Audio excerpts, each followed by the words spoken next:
What if I told you the secret to modern wealth wasn't cooked up in a Silicon Valley garage, but was actually written down over 250 years ago by a quiet Scottish philosopher? What if the entire operating system for our global economy, the code that shapes your salary, the price of your coffee, and the success of your business, was cracked back in the 18th century? This isn't some conspiracy theory. It's the story of Adam Smith, a man often painted as a champion of greed, but who really gave us a blueprint for a world that could be both incredibly wealthy and profoundly good. These are the foundational rules of wealth that built modern capitalism. And if you want to master your own financial life in the world he predicted, understanding them is step one. So, what can today's entrepreneurs, investors, and leaders really learn from his vision? The answers are more surprising and relevant than you might think.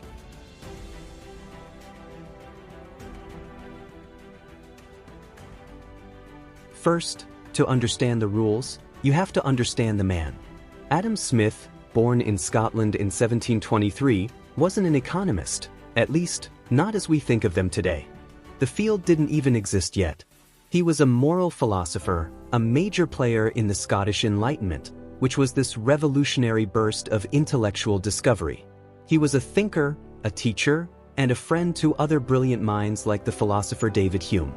His world was buzzing with radical new ideas, a time when people were rethinking everything about science, government, and society itself. Smith's obsession wasn't just money. He was chasing a much deeper question: how can millions of individuals, all with their own wants and needs, cooperate to create a society that is stable, prosperous, and moral? He lived in a world run by an economic system called mercantilism, a zero-sum game where nations thought the only way to get rich was to hoard gold and crush their rivals' trade. It was a system built on endless conflict and tight government control. Smith looked at all this and thought, there has to be a better way. He poured his life's work into two huge books. The first, which he considered his most important, was The Theory of Moral Sentiments. This was his deep dive into human nature, ethics, and the social glue that holds us all together. His second, the one that would echo through history, was an inquiry into the nature and causes of the wealth of nations. Now, most people treat these books as two separate things, one about feelings, the other about finance. But seeing them that way is the first mistake. For Smith, they were two parts of the same story, a grand vision for human society. You simply couldn't understand wealth without first understanding human morality. And it's at the intersection of these two powerful books that he laid down the rules that would tear down the old world and build our modern one. And his first rule was so simple, yet so powerful, it would change everything.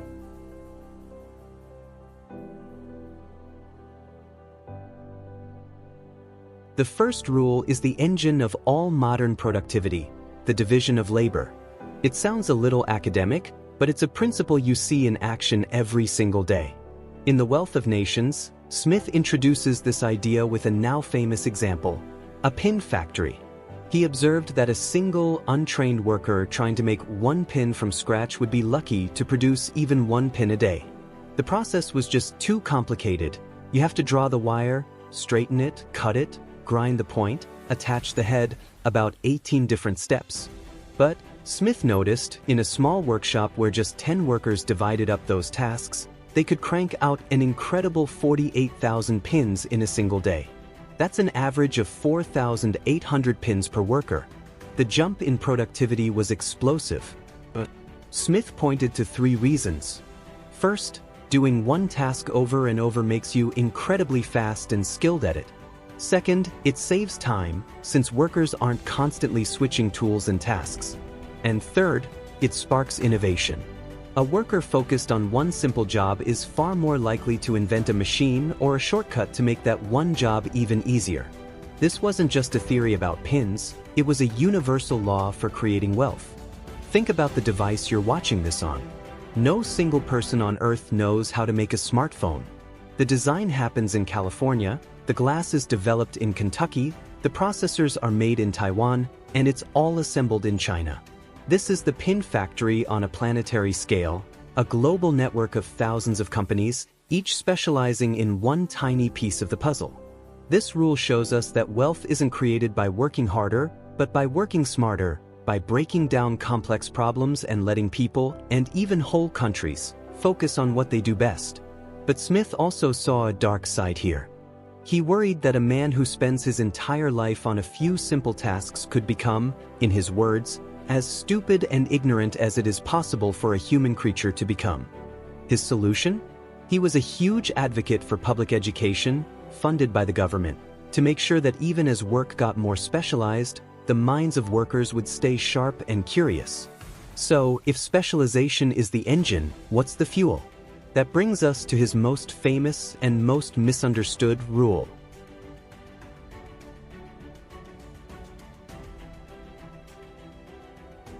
This brings us to the invisible hand. It's one of the most famous phrases in economics, and it's almost always taken to mean that greed is good. That's not what Smith meant at all. The invisible hand is a metaphor for a beautiful, counterintuitive idea that a beneficial social order can emerge from the self-interested actions of individuals without anyone telling them what to do. Smith's famous line says it all. It is not from the benevolence of the butcher, the brewer, or the baker that we expect our dinner, but from their regard to their own interest. The baker doesn't bake your bread because he loves you. He bakes it to earn a living. You don't buy his bread to do him a favor, you buy it because you're hungry. In that simple, voluntary exchange, you both get what you want. But zoom out. In a competitive market, to keep your business, that baker has to make good bread at a fair price. If he doesn't, another baker will. This constant pressure of competition, all fueled by individual self-interest, pushes quality up, drives prices down, and sparks innovation. Millions of these individual choices, happening every day, create a vast, self-regulating system that allocates resources with stunning efficiency. No king or committee has to figure out how many loaves of bread to bake. The market, guided by the signals of price and demand, coordinates it all as if by an invisible hand. This is the heart of the entrepreneurial mindset. An innovator who creates a new product to make a profit is, in the process, serving a need that helps society. But Smith knew the invisible hand wasn't magic.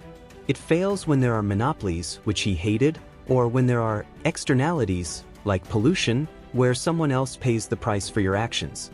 He never argued for zero government. In fact, he believed government was crucial for enforcing contracts, protecting property, providing national defense, and building public works the market wouldn't.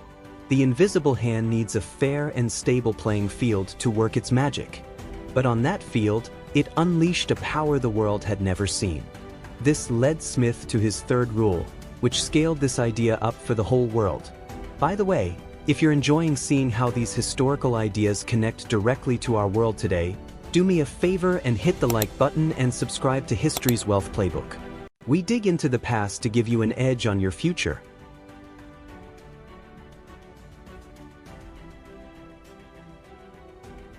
Before Adam Smith, nations were stuck in that mercantilist mindset: hoard gold, gain power. To do that, they used tariffs and bans to sell as much as they could to other countries while buying as little as possible. Smith saw this as a huge mistake. His third rule was simple but revolutionary: true wealth isn't gold in a vault, it's the stuff a nation's people get to enjoy. And the fastest way to get more stuff is through free trade. He argued that if dividing up labor makes a factory more productive, the same idea must apply to countries. It's the simple logic behind what economists later called comparative advantage. If Scotland can produce fantastic wool and France can produce fantastic wine, it's just silly for Scotland to waste its land trying to grow grapes in a cold, rainy climate. Scotland should double down on what it does best, making wool, and trade it with France for their amazing wine. In the end, both countries get more wool and more wine than if they tried to do it all themselves. This idea was a direct attack on the protectionist policies of his era. Smith showed that trade isn't a zero-sum game where one side has to lose. It's a positive-sum game where both sides can win. Opening up markets to foreign competition forces your own industries to get more efficient and innovative.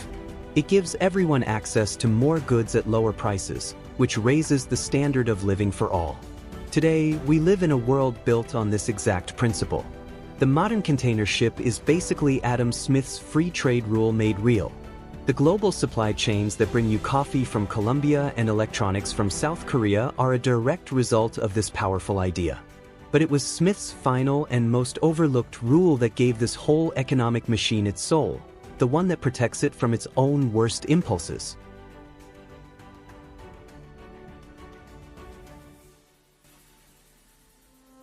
This is where we meet the real Adam Smith, the moral philosopher who gets so misunderstood. His fourth and arguably most important rule is that for a capitalist system to work long-term, it needs a strong ethical foundation. This was the entire point of his first book, The Theory of Moral Sentiments. Smith argued that humans aren't just cold, calculating profit machines. We're social creatures who naturally desire what he called mutual sympathy. We have an innate ability to empathize, to imagine ourselves in someone else's shoes. From this, we develop a conscience, what he called the impartial spectator, inside us, an inner voice that judges our actions as a neutral observer would. This moral compass is what allows society to function. Trust, fairness, and justice aren't optional extras for a market economy. They are the bedrock it's built on. This is why Smith was so hard on anything that threatened that foundation.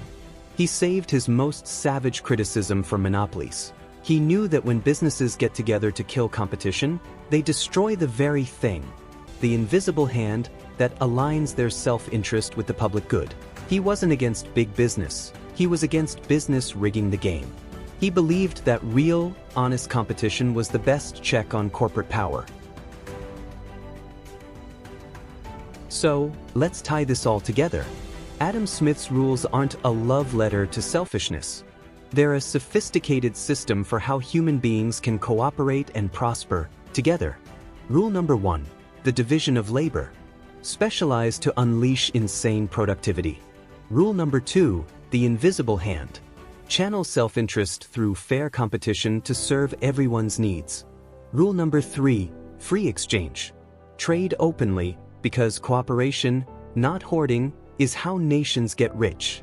And the master rule that holds it all together, rule number 4, moral sentiments.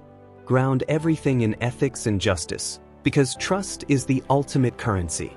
These 4 rules are the source code of modern capitalism. They built the world around us, from the supply chains that fill our stores to the innovation that drives our technology. They help explain why some nations prosper and others don't. And they are still shaping your money, your job, and your future every single day. The secret to modern wealth was written 250 years ago. Understanding this blueprint isn't just a history lesson, it's the key to navigating the world he designed. Next time on History's Wealth Playbook, we'll uncover how the industrial empires built on Smith's ideas transformed the world, and what you can learn from their spectacular rise and their dramatic fall. Don't forget to like, subscribe, and share this with someone who loves history and wealth. I'll see you in the next video.